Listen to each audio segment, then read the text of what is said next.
আলহামদুলিল্লাহ, আলহামদুলিল্লাহ, সুম্মা আলহামদুলিল্লাহ। 3 দিনের মেহনতের শেষ পর্যায়ে আল্লাহ তাআলা আমাদেরকে যে দ্বীনি কথা শ্রবণ করার তৌফিক দান করেছেন, ওই আল্লাহ তাআলার লাখ কোটি শুকর, আলহামদুলিল্লাহ। ইসাদাত বাজরে বাজুনি কানা বাশার খুদায়ে বখশিন্দা। এই যে আমরা এত সময় বসে আছি, বসে থাকার মতো যোগ্যতা হয়েছে, বসে থাকার তৌফিক দিয়েছেন ওই আল্লাহ তাআলাই তৌফিক দিয়েছেন, তাই বসতে পেরেছি। নাইলে বসার কোনো ক্ষমতা ছিল না। বসার কুদরত কারণে যদি আল্লাহ তাআলা না চান তাহলে আদৌ সম্ভব নয়। ওয়ালা তাওফীকি ইল্লা বিল্লাহ ওয়া আলাইহি তাওয়াক্কালতু ওয়া ইলাইহি উনীব। তৌফিক একমাত্র আল্লাহর পক্ষ থেকে আসে। আল্লাহ যদি তৌফিক না দেন তাহলে কারো দ্বারা সম্ভব নয় কোনো কিছু করা। তাহলে আল্লাহ তাআলা চেয়েছেন তাই হয়েছে। कुछ से कुछ होता नहीं, जो होता है अल्लाह से। কিছুতে কিছুই হয় না, যা হয় সব আল্লাহ থেকেই হয়। আল্লাহ চাইলে হয়, নাইলে নয়। সকলেই এই কথা ধারণা রাখতে হবে, সকলেই বলতে হবে, অন্তরেও রাখতে হবে, আমার দ্বারা কিছুই হয় না, আমার কোনো কৃতিত্ব নেই, আমার কোনো কর্তৃত্ব নেই। আল্লাহ চেয়েছেন তাই হয়েছে, আল্লাহ চাচ্ছেন তাই হচ্ছে। আল্লাহ যেভাবে চান সেভাবে হয়। আল্লাহ যদি না চান তাহলে সম্ভব নয়। সকলের দোয়ায়, এলাকাবাসীর সহযোগিতায়, এলাকাবাসীর সহযোগিতায়।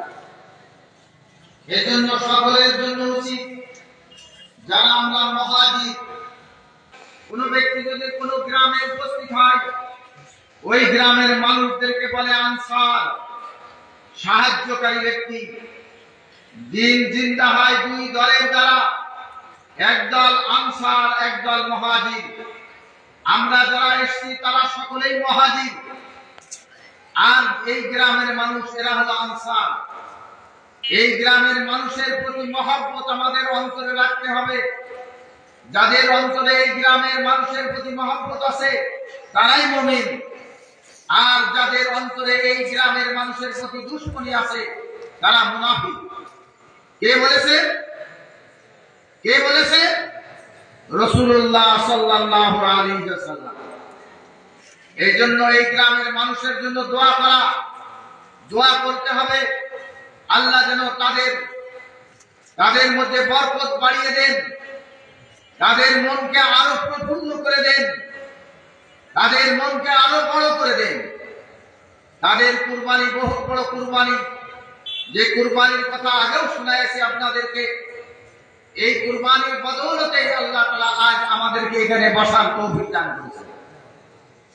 নাইলে তাদের কুরবানি যদি না থাকতো, তাদের ত্যাগ যদি না থাকতো, এদের ত্যাগরা যদি ত্যাগ স্বীকার না করতো, তাহলে আমাদের এখানে এসে বসা সম্ভব ছিল না। এই জন্য এই গ্রামের লোকের জন্য, প্রত্যেকের জন্য দোয়া করা জরুরি। হুব্বুল ঈমান, হুব্বুল আনসার মিনাল ঈমান। আনসারদেরকে মহব্বত করা, এলাকাবাসীকে মহব্বত করা, এটা ঈমানের একটা অঙ্গ। আল্লাহ আমাদের সকলকে বুঝার ও মানার তৌফিক দান করুন। তখন যে কথা বলা হয়েছিল, শরিয়াত, মারিফাত, তরিকাত, হাকিকাত, লম্বা করব না, অল্প কথার মধ্যেই বুঝিয়ে দেব। লম্বা কথা ইয়াদ থাকে না, যত সংক্ষিপ্ত হয় তত ভালো। লম্বা কথা বলতে গেলে মনে থাকবে না। আর যদি আমার রিজিকে থাকে তাহলে আমার থেকে কেউ বের করে নিয়ে যেতে পারবে না। অতএব আমি কারো প্রতি হিংসা করি না। কথা বুঝে এসছে? প্রত্যেকেরই এই কথা, এই চিন্তা এই মাথায় অন্তরে আনতে হবে। এই কথা এই মাথায় এই চিন্তা আমার অন্তরে লালন করতে হবে। এই লালন করা, এটার নাম মারিফাত। কথা বোঝাতে পারলাম?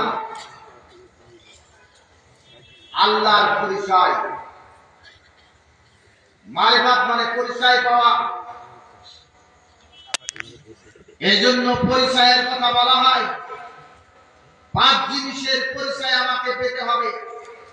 ঈমানাত, বলে ঈমানাত, ইবাদাত, মুআমালাত, আদাব, উকুবাত। এই 5 জিনিসের পরিচয় আমাকে গ্রহণ করতে হবে। ঈমানের পরিচয়, এটা ঈমানের পরিচয়। কে খাওয়ায়? আল্লাহ তাআলাই খাওয়ান। আমার খাদ্য কেউ খেতে পারবে না, আমিও কারো খাদ্য খাইতে পারবো না। আল্লাহর ওলিদের ঘটনা, আল্লাহর ওলিদের ঘটনা। কোন এক আল্লাহর ওলি খানা খাইতেছেন। খানা খাইতে সময় হঠাৎ করে একটা ভাত পড়ে গেছে। একটা ভাতি, সেই ভাতের মধ্যে লেখা রয়েছে, লেখা শাম দেশের মুরগির খাদ্য। কি লেখা? আল্লাহর ওলির বাড়ি ভারতবর্ষে। কোথায় বাড়ি? আল্লাহর ওলির বাড়ি ভারতবর্ষে। খাদ্যটা কোন দেশের মুরগির খাদ্য? আল্লাহর ওলি